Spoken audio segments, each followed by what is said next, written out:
New developments in our I-Team investigation saving baby Liberty. As her custody case hangs in the balance and her safety remains in question, her biological father has now admitted guilt before a judge and has been told his punishment. Bradley Hornback will spend a total of 9 months in jail for violating probation twice, tied to a beating of the baby's biological mother. However, that's not what prompted our months-long investigation. The I-Team got involved when Liberty was moved from one home with relatives deemed safe and loving and placed in another relative's home where there's a history of abuse. We wanted to know how that could happen. Lindsay Gardner has an update on her continuing investigation.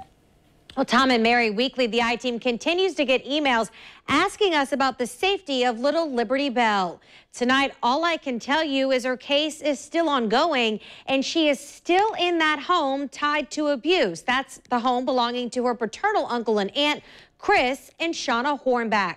We have told you that when Liberty was moved to that home, Chris Hornback had an outstanding warrant for his arrest, also for violating probation tied to domestic violence on his wife. So we wanted to know how two brothers facing similar charges can each go before a Duval County judge, and Bradley Hornback is sentenced to 9 months in jail, and Chris Hornback is handed a baby. Convicted felon Bradley Hornback isn't getting out of his jail jumpsuit anytime soon after a judge sentenced him this morning to 270 days behind bars for twice not completing court-ordered counseling.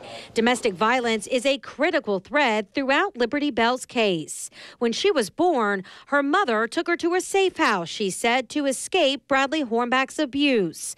Liberty was eventually placed with her maternal aunt and uncle, Ginger and Keenan Phillips, a home deemed safe by Liberty's guardian ad litem, found to be a loving and family-like environment where Liberty was thriving for 10 months. But right before Ginger and Keenan could file to adopt Liberty, Duval County Judge David Gooding signed this order removing her from that home and placing her with Chris and Shauna Hornback. As we have uncovered at that time, Chris Hornback also had an outstanding warrant for his arrest for domestic battery on his wife Shauna. That warrant for also not completing court-ordered counseling. We've also uncovered their father, Christopher Wayne Hornback, is also a convicted domestic abuser, which Ellen Seiler, the CEO of Hubbard House, says is a warning sign. Each of them have domestic violence on several women. Now, is that rare or no? It's not rare for family members who grew up with violence to then turn around and repeat that violence.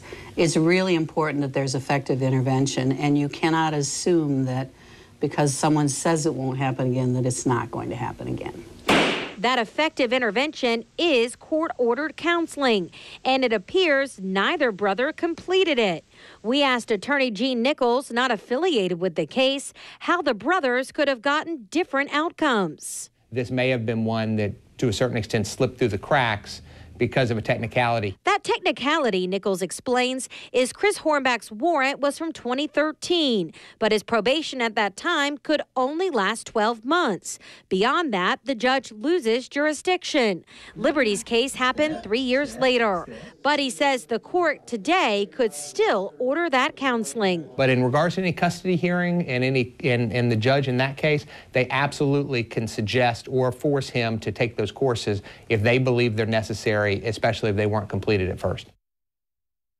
So while the latest criminal case against Bradley Hornback is wrapped up, as I mentioned earlier, so many of you are emailing us, me personally, as well as the I-Team, begging to know the very latest on Liberty's custody case. Well, none of the parties involved has spoken to us on camera since this case was reopened back in December, so we can only assume they were instructed not to talk to the media any longer while the case is ongoing.